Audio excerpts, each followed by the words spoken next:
Earlier in the show, we talked about North Carolina's 2-point win at the Lenovo Center on Saturday, 63-61 over NC State. Coming out of this game, everybody's really excited about Jaylen Washington, his 11-point, 12-rebound performance.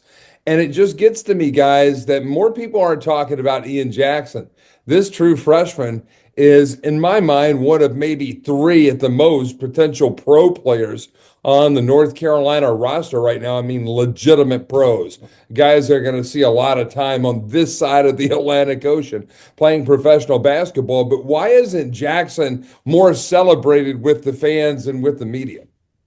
That's a hard question to answer, Mike. It's hard to read people's minds, but I share your appreciation for the guy's game. What I'm interested to hear from Coach is when he watches the Tar Heels play, what does he see in terms of the chemistry among the guards? Because as we've said all season, it's not a well-constructed roster because it lacks the usually reliable, consistent, low-post offensive and defensive big guy. That's not going to change. But what is going to have to change if the Tar Heels are going to get where they want to go is that chemistry among the guards is going to have to improve. It struck me as a little bit odd that when Jaylen Washington had that game-saving block shot against the Wolfpack in Raleigh, every player on the team was smiling ear to ear, jumping up and down, chest bumping Jaylen Washington, patting the big fella on the head. In other words, the entire locker room was rallying around him. I don't know if I'm hallucinating, but sometimes when one of the Carolina guards makes a really good pass to another of the Carolina guards, you don't see the same shared joy. There were times in that Wolfpack victory where there was a wonderful pass from somebody among R.J. Davis, the veteran, fifth-year senior, Ian Jackson, of course, a true freshman, Cadeau's a sophomore, Seth Trimble's coming back from injury. One guard passes to another guard in the correct, proper way. The recipient of the pass makes a bucket, and there's not even a finger point the way we've been watching for more than 50 years since Dean Smith's players were doing it back in the 1960s. Now, am I reading between too many lines there, or is there some kind of discomfort? It doesn't have to be dislike. It can just be whatever you want to call it. It doesn't have to be hatred. It doesn't have to be animosity. But I don't see the same joy when guards help guards in some cases, as I saw when a whole bunch of dudes rallied around the lowest maintenance player on the team. And that's how Jaylen Washington's personality is described. Is there something there? Is there some kind of weird, Carter and Jameson didn't love sharing the spotlight with, the young Rasheed Wallace and Jerry Stackhouse back in the 1990s? I don't know, but I wonder from a coaching perspective whether you see, Coach, that psychological stuff, or maybe I'm hallucinating, or more X and O stuff, where the Heels guards have to play better together because, man, they're turning the ball over a lot. What would you expect of a team that's absolutely loaded in the backcourt with Hubert often playing four guards? You'd expect fewer turnovers because you have four handlers on the court at the same time. And yet in conference play, who has one of the highest rates of turnovers in the entire ACC in conference play? The Tar Heels. Like, some of these things just don't add up, even as we should give credit to Carolina. I mean, they have a nice conference record right now. They still have those wins over UCLA and Dayton. They're in a nice position, not great, but not bad. But that backcourt stuff has to be sorted out, or the Heels aren't going to get where they want to go.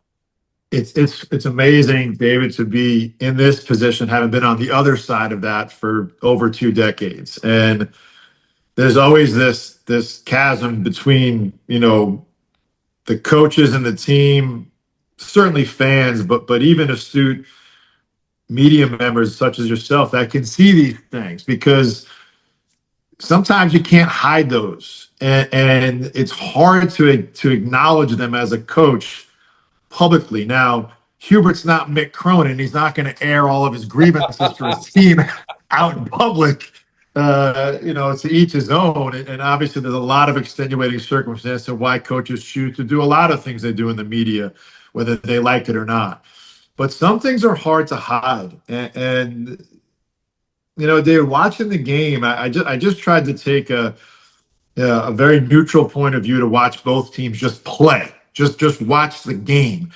And having seen some other games that are certainly a lot more aesthetically pleasing than that game was. And this is the proverbial eye test, right? Now, if I'm a committee member and I'm watching this game in particular to, you know, feed my eye test, I'm not sure it really passed on either side. But when you look at Carolina, and in the case of just from a statistical standpoint, and even the things that Ian Jackson took 2 threes in front of their bench that we like to say were irrationally confident threes, which is the vernacular for that's a bad shot until it went in.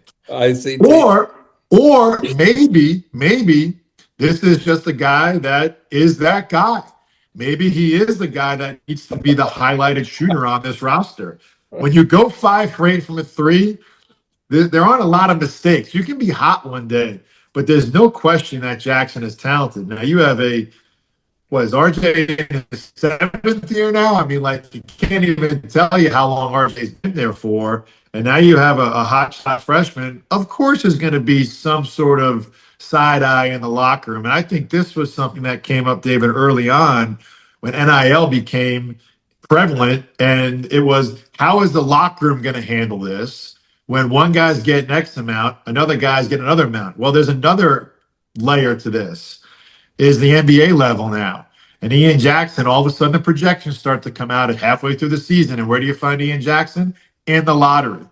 You know, that's a hard pill to swallow. If you're a guy who's a preseason All-American like RJ, and he's a great kid from all accounts. And I have friends who are Archbishop Stepanak alumni who know people that know RJ, the New York connection. And he's a great person from all accounts. I don't know if this is something he can protect from the body language perspective, as you mentioned, David.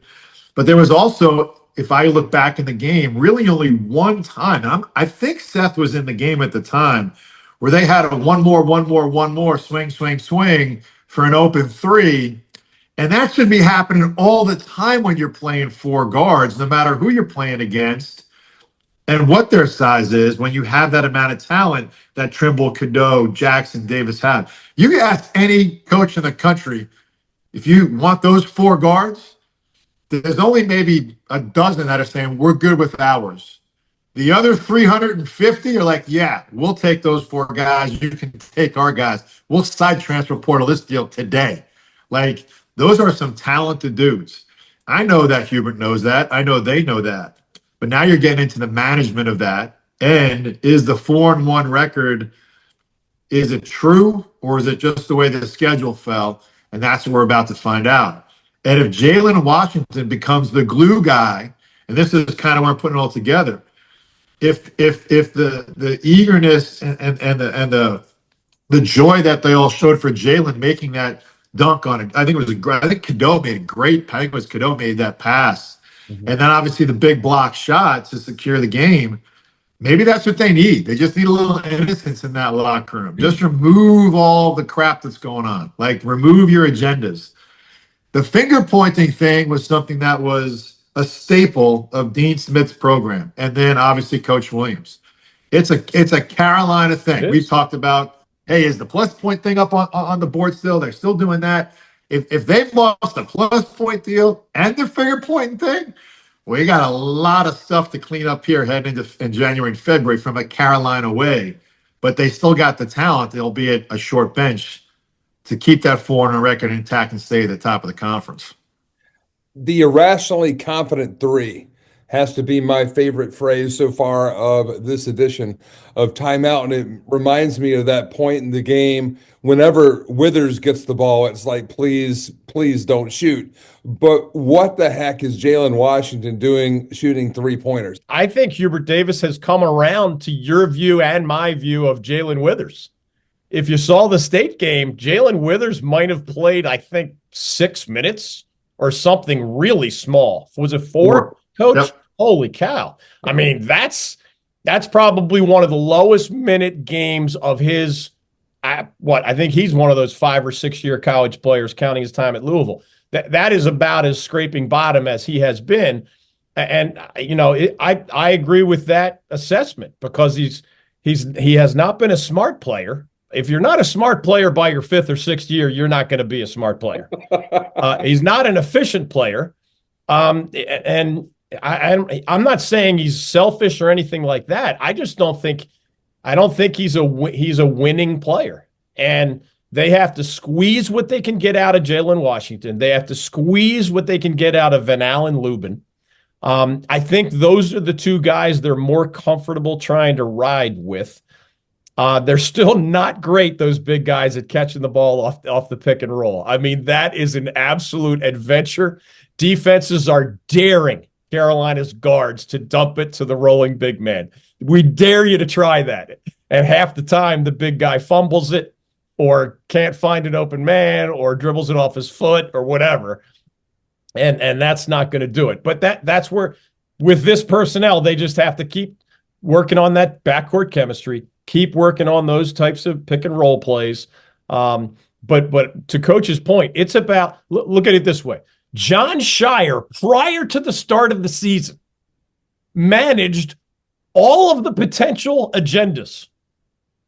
Duke hit the ground running with those agendas off to the side. You knew Cooper Flagg was going to be Cooper Flagg. Tyrese Proctor knew he wasn't even going to be the starting point guard anymore. That is a massive blow to a young person's ego. Massive. Caleb Foster's an in-state player who started the season as a starting point guard and now has been demoted to like a 10-minute-a-game guy. That is a massive blow to a prep All-American's ego and how he views his future, and somebody's in his ear talking about how it's going to impact his money down the road. John Shire's handled all of those agenda questions. I think Hubert Davis still has some agenda issues. The good news is, by all accounts, these are good young people. They're not thick-headed, selfish, bad attitude guys. But you got to accept, you can't be mad at Ian Jackson for taking lots of shots and scoring a lot of points when he's being as efficient as he is. Any coach has to be able to have that conversation with any player. I don't care if he's in his 8th year of college. You can't get mad at a freshman for taking lots of shots when he just won the game and he's hitting a high percentage of his shots. Now, if he's shooting 28%, well, yeah, then you have a problem. But he's one of the Heel's most efficient players. Drake Powell's an even better dream freshman in the sense that he's highly efficient, wonderfully versatile, and yet he doesn't need the ball a lot. So that makes chemistry easier, right? There's only one ball for Elliot Cadeau, RJ Davis, Ian Jackson, and Seth Trimble, who have 4 different sets of tools and 4 different proven track records and 4 different sets of strengths and weaknesses. There's a way to maximize that, but man, it just feels like walking on ice at times, trying to make everybody happy. If you are anywhere near Wilmington, North Carolina, and looking for a little live music, a cold beer, a tangy slushie, a fun crowd, or just a taste of the good life at the beach, Jimmy's Bar in Wrightsville Beach is the place for you. Located on North Lumina Avenue, just 1 block from the sand and waves of the Atlantic Ocean, Jimmy's features a full bar with nightly beer and drink specials, and it hosts musical performers almost every day of the year. One more fun fact, Jimmy's annual Children's Bike Drive, which started in 2017, now distributes more than 1,000 bicycles and helmets per year to young people in the Wilmington area and beyond. Jimmy's Bar, your home away from home on Lumina Avenue in Wrightsville Beach.